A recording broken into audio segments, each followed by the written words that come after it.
Bonjour, cette vidéo est sponsorisée par Pacific.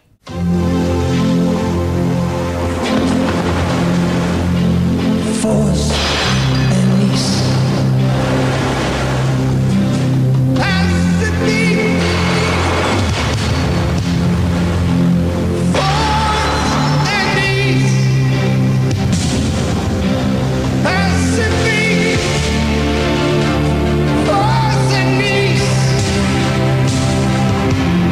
Mesurez-vous au Pacifique. You talking to me? Well, who the hell else are you talking to? Talking to me? Well, I'm the only one here.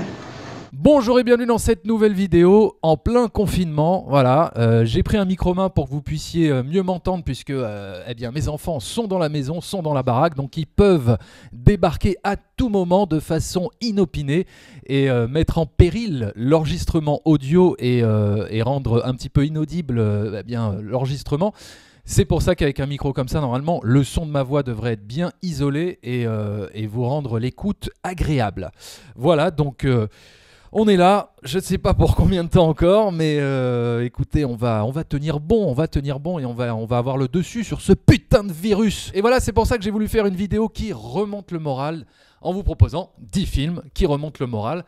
Alors évidemment, c'est très subjectif puisque ce sont surtout les 10 films qui, moi, me remontent le plus le moral. Ce n'est pas forcément les vôtres, mais j'avais envie de vous les partager et essayer aussi de vous proposer des films qui ne sont pas forcément les plus connus, même si, évidemment, ce que je vais vous balancer ne sont pas des films totalement...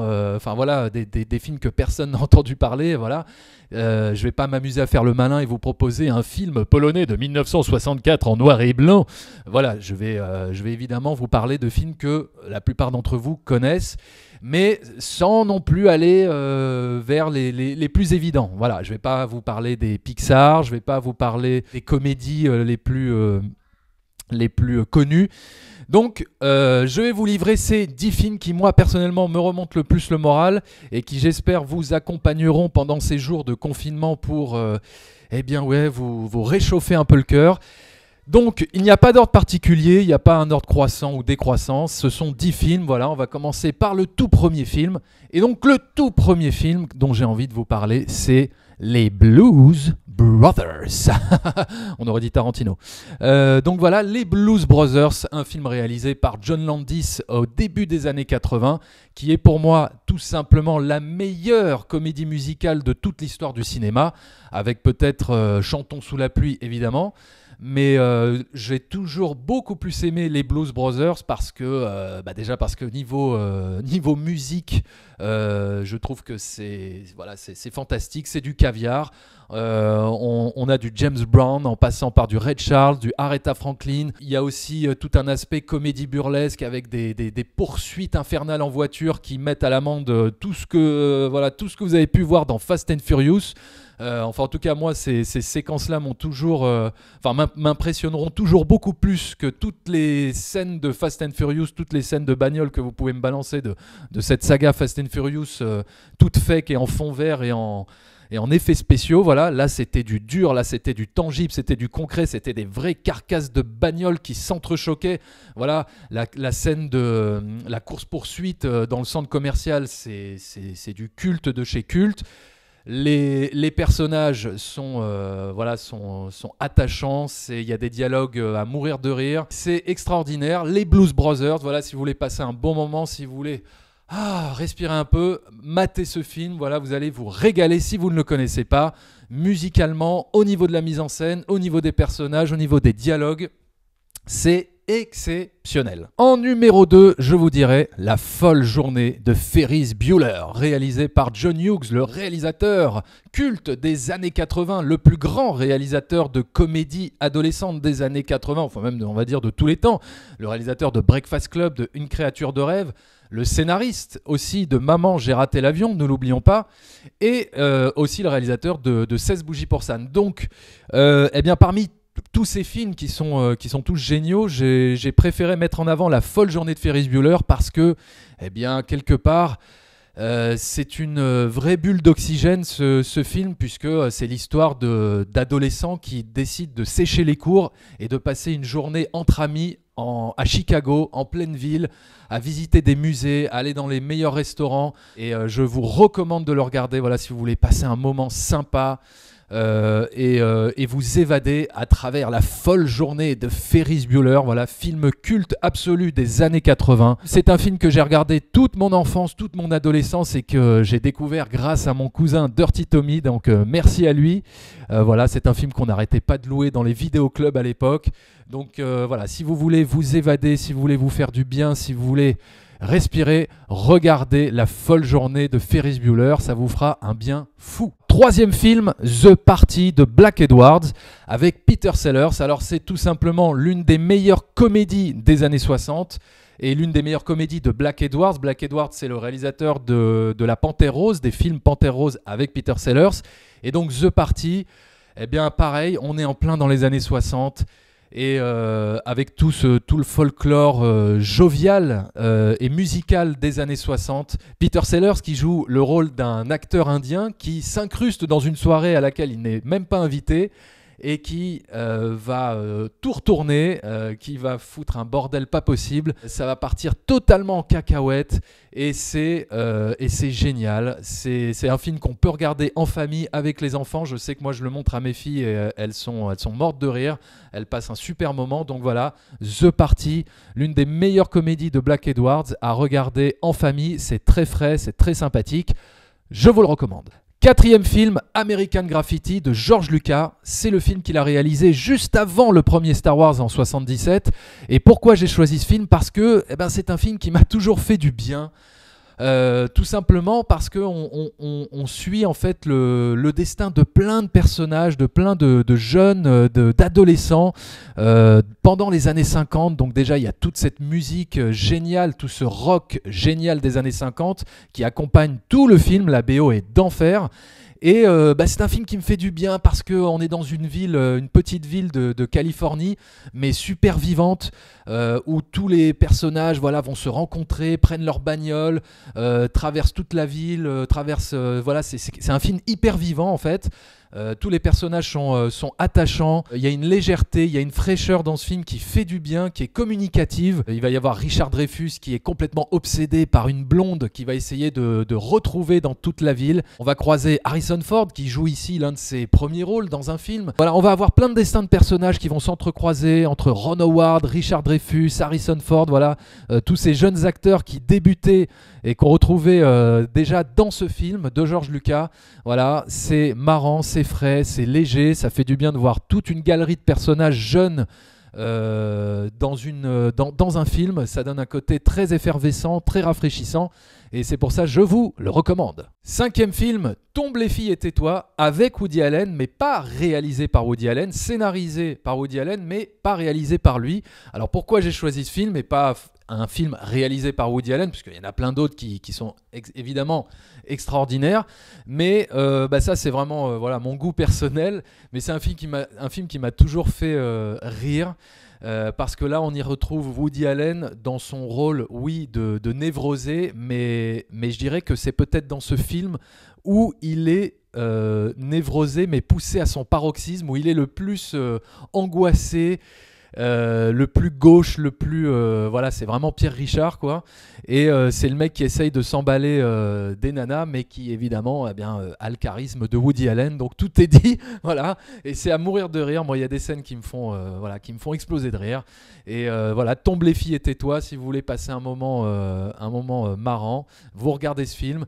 La particularité de Tombe les filles et tais-toi, et ce qui est génial, c'est qu'en fait Woody Allen, le personnage de Woody Allen va essayer de conquérir celle qu'il aime en s'imaginant Humphrey Bogart à côté de lui en fait, pour lui donner un petit peu d'assurance et pour lui donner un petit peu de courage. Il va s'imaginer le personnage d'Humphrey Bogart dans Casablanca. Et c'est ce mélange improbable entre le charisme d'Humphrey Bogart et la fragilité psychologique de Woody Allen qui va donner lieu à des scènes vraiment drôles. Et il y a des dialogues cultes, il y a des dialogues qui me font mourir de rire. Et t'as par exemple une scène où t'as Woody Allen qui essaye de se sécher les cheveux dans sa salle de bain et le séchoir est tellement puissant qu'il se fait emporter par la puissance du vent. Enfin bon, moi ça me fait rire. Donc voilà, si je dois vous recommander un film de Woody Allen pour passer un bon moment, allez-y, regardez Tombe les filles et tais-toi. 6e film, on reste un petit peu dans l'univers de Woody Allen puisque je vais vous recommander Quand Harry rencontre Sally, qui est un film qui aurait très bien pu être réalisé par Woody Allen. Ça se passe à New York, c'est une comédie romantique, c'est une histoire d'amour compliquée, sauf qu'il est réalisé par Rob Reiner, le réalisateur de Misery et de Stand By Me, et des Hommes d'honneur également. Et donc, Quand Harry rencontre Sally, là aussi, pour moi, c'est tout simplement peut-être la meilleure comédie romantique que j'ai vue de ma vie. C'est une bulle de fraîcheur, voilà, Billy Crystal, Meg Ryan, peut-être dans leur meilleur rôle, les meilleurs dialogues. Bon voilà, je vais pas vous refaire la scène du restaurant parce que je pense que ça serait ridicule, mais voilà, les dialogues cultes, vous les connaissez. Et s'il y a bien quelque chose d'essentiel à retenir de Quand Harry rencontre Sally, eh bien c'est cette idéologie, on va pas se mentir, qui est tout à fait vraie, quand Billy Crystal dit à Meg Ryan que l'amitié entre hommes et femmes n'existe pas, ne peut pas exister, parce que le sexe fait toujours barrage. Et oui, mais il a tellement raison. Et moi, ça m'a servi tellement toute ma vie, cette histoire. C'est-à-dire que quand je rencontrais des femmes, je m'apercevais qu'il ne pouvait pas y avoir d'amitié, ni autre chose, en fait. Une belle comédie romantique, comme on n'en fait plus, je dirais, comme on n'en fait plus trop aujourd'hui. Donc, Quand Harry rencontre Sally, à voir d'urgence, surtout quand on est en confinement. 7e film, Un poisson nommé Vanda. Évidemment, tout le monde connaît ce film. C'est un film culte. C'est l'une des meilleures comédies anglaises qu'on ait jamais vues. Mais je ne pouvais pas passer à côté de ce film. J'étais obligé de le citer parce que personnellement, moi, c'est un film qui m'avait fait du bien à l'époque, qui m'avait énormément déstressé. La veille d'un examen, je me rappelle, je crois que c'était le brevet, je devais passer le brevet, et voilà, j'étais très angoissé, et j'avais vu ce film, ça m'avait fait un bien fou. Le personnage de Kevin Kline me fait mourir de rire, le personnage de John Cleese, pareil. Voilà, les scènes entre Jamie Lee Curtis et Kevin Kline sont à mourir de rire quand ils font l'amour. Et la grande force du scénario, c'est de nous présenter que des personnages pourris qui n'arrêtent pas de se mentir entre eux, de se manipuler, si bien qu'on ne sait plus qui est sincère, qui travaille avec qui complote avec qui, ce qui permet au film d'avoir plein de retournements de situation très amusants. Bref, c'est un film qui m'a toujours fait du bien. D'ailleurs, le film est scénarisé par John Cleese ex Monty Python. Donc voilà, les dialogues sont cultes, les dialogues sont exceptionnels, et voilà, on ne s'ennuie pas une seconde. Enfin, vous connaissez Un poisson nommé Vanda, un film qui fait du bien. 8e film, Certains l'aiment chaud, réalisé par Billy Wilder, avec évidemment Marilyn Monroe, Tony Curtis et Jack Lemmon, voilà, le trio infernal. Et c'est tout simplement l'une des meilleures comédies américaines des années 50, parce que je crois que c'était 1959, Certains l'aiment chaud.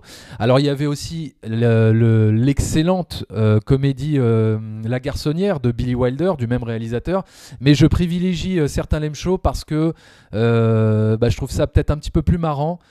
Plus burlesque aussi, voilà, un peu plus frais, un peu plus à la limite moins anxiogène que La Garçonnière, puisque quelque part La Garçonnière, il y a beaucoup de personnages qui sont confinés dans des appartements. C'est con, mais voilà. Donc c'est pour ça que Certains l'aiment chaud, il y a un côté un petit peu plus évasion, puisque on suit le parcours de deux musicos qui vont se travestir en femmes, qui vont prendre le train pour partir de Chicago et aller jusqu'en Floride pour échapper à une bande de mafieux qui cherchent à les tuer. Il y a un côté un petit peu plus rafraîchissant dans Certains l'aiment chaud, et puis surtout il y a la magnifique Marilyn Monroe qui je trouve est dans ce film, je crois que c'est dans ce film où je la trouve la plus belle en fait. Et puis il y a cette fameuse chanson, la chanson peut-être la plus connue de Marilyn Monroe, I wanna be loved by you, just you. Voilà, je vais m'arrêter là parce que c'est catastrophique. Et dans ce film, Billy Wilder s'amuse à jouer avec son thème de prédilection, la manipulation. Puisqu'encore une fois, les personnages tentent de se dissimuler derrière un mensonge pour arriver à leur fin. Vont-ils réussir leur coup? C'est ça qui rend le film très ludique, en plus de le rendre très drôle.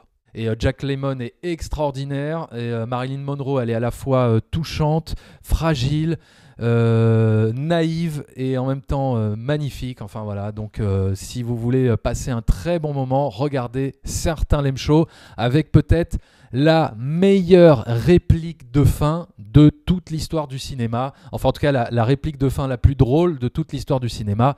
Je vous laisse découvrir si vous ne la connaissez pas. Certains l'aiment chaud. 9e film qui remonte le moral. Évidemment, tout le monde le connaît. Mais c'est un film qui, moi, personnellement, me fait un bien fou à chaque fois que je le regarde.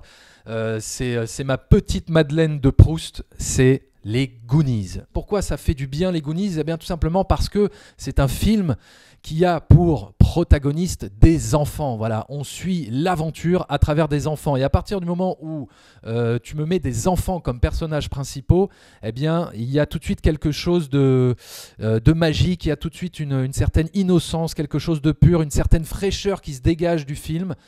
Et qui fait du bien et qui nous replonge dans notre enfance, dans ce qu'elle a de plus merveilleuse. C'est une aventure tambour battante, exceptionnelle, réalisée par Richard Donner, le réalisateur de Superman et des Armes Fatales, produit par Steven Spielberg.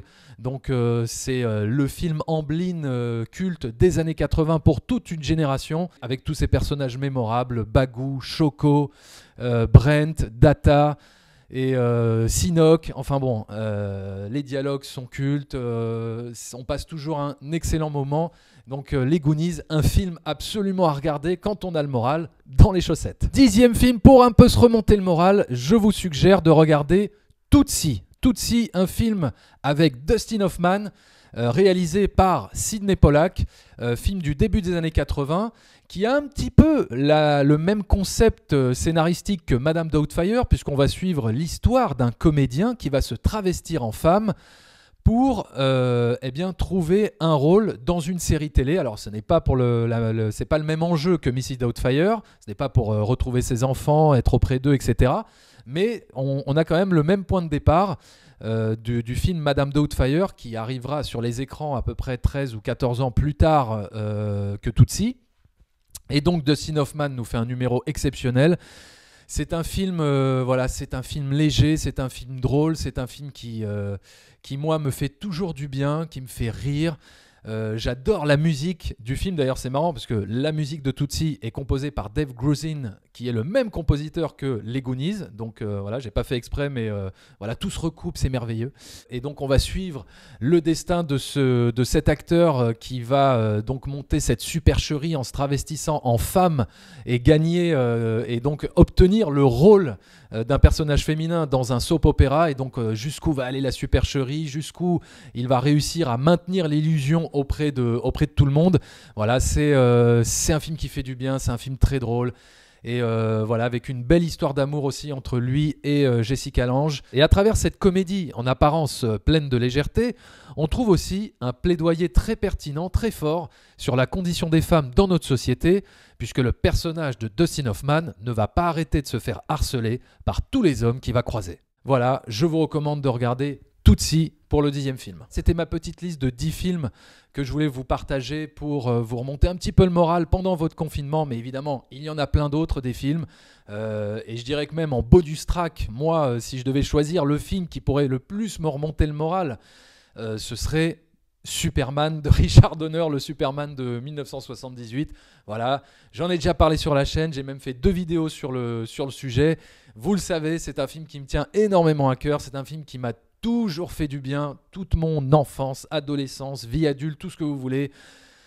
C'est un film qui me galvanise à chaque fois. Voilà, c'est plein d'espoir. Et s'il y a bien, un jour, enfin s'il y a bien une période où on a besoin de retrouver espoir, c'est celle-ci, celle dans laquelle on est. Et je crois que Superman, c'est peut-être le meilleur film pour nous redonner espoir dans la vie, dans l'humanité. Et il y en a évidemment plein d'autres, des films. Si je devais aussi recommander quelque chose, je vous dirais de regarder tous les films de Mel Brooks. Voilà, tous les films de Mel Brooks, évidemment, ils vous feront du bien. La folle histoire du monde, Frankenstein Jr., La dernière folie de Mel Brooks, et évidemment, le plus connu, La folle histoire de l'espace. Voilà, en tout cas, tous les films de Mel Brooks sont excellents. Non, d'ailleurs, je vous recommanderais un des Mel Brooks qu'on n'entend pas souvent et que moi j'adore, c'est Le Grand Frisson. qui est en fait une parodie de tous les films d'Alfred Hitchcock, et c'est à mourir de rire. Si vous connaissez bien la filmographie d'Alfred Hitchcock, regardez Le Grand Frisson de Mel Brooks, vous allez être mort de rire. J'adore ce film. En plus, c'est ludique puisque vous allez passer tout le long du film à identifier le film, le film d'Hitchcock qui est moqué, qui est pastiché dans Le Grand Frisson. Et donc voilà, vous allez vous amuser, vous allez vous marrer. Et voilà, c'est peut-être l'un de mes préférés de Mel Brooks, Le Grand Frisson. Voilà, écoutez, ça m'a fait plaisir de reparler cinéma, de reparler film, partager tout ça avec vous. J'espère que ça se passe bien pour vous. J'espère que surtout vous êtes bien confinés chez vous. Restez chez vous, ne sortez pas. Voilà, on vaincra ce putain de virus de merde en restant chez nous le plus longtemps possible. Donc voilà, restez bien chez vous. Et faites pas les malins, ne soyez pas genre moi je vais braver les interdits parce que ça ne prouvera aucun courage de votre part. Il n'y aura aucune gloire à en tirer, vous serez juste un gros débile à mettre tout le monde en danger. Donc voilà, les plus courageux seront ceux qui resteront le plus longtemps chez eux. Voilà, dites-moi ce que vous avez pensé de cette vidéo dans les commentaires. N'hésitez pas à partager votre liste de films qui remontent le plus le moral. Pour que tout le monde puisse en bénéficier dans les commentaires, que tout le monde puisse s'entraider à ce niveau-là. Voilà, ça nous fera tous du bien de partager un petit peu de positif. Voilà, écoutez, habituellement je termine mes vidéos toujours en disant continuez à fréquenter les salles obscures. Malheureusement, je ne peux pas le dire,